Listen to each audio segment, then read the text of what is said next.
steak starts to cook like mine, you're gonna start adding in your rice, okay? I'm just gonna add, I'm gonna push it close together because I don't wanna make a mess,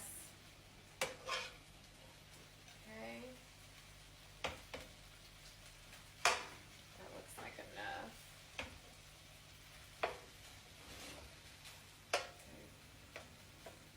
I'm going to make a little hole right here in the middle.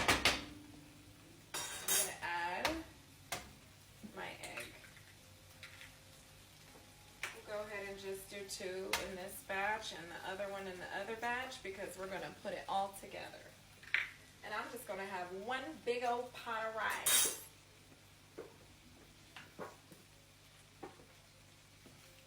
I'm going to add some garlic powder, just for flavor, to my rice. Once you've mixed your rice completely, you want to leave it flat, allow it to cook so that your egg can cook, okay? So now it's like this, I'm going to start adding my green stuff.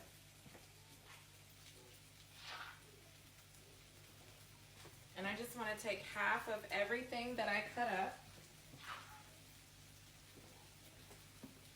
add it to my rice, and we're just gonna mix this all together. Look at that steak, it's already done.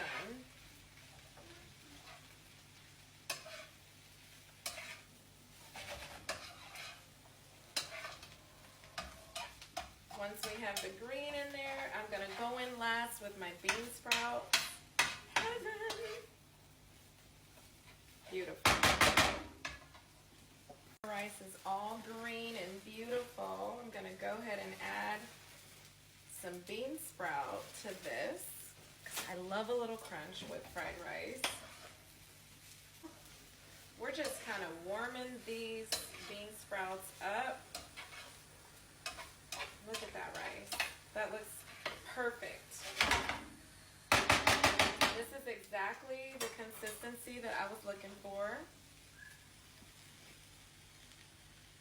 Doesn't that look delicious? I cannot wait to taste this green curry fried rice with filet mignon. Here is the finished product. I sliced up some cucumber and lime.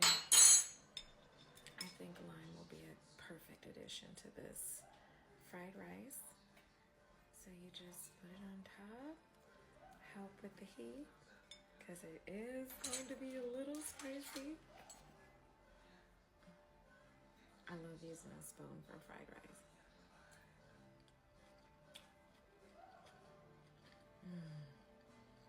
That's it. That's good. I can't tell if I bought this or made, no, I made it. I know I made it. I'm gonna rice out there like this. And then garlic, the basil, and the mint. Perfect texture. You should try it.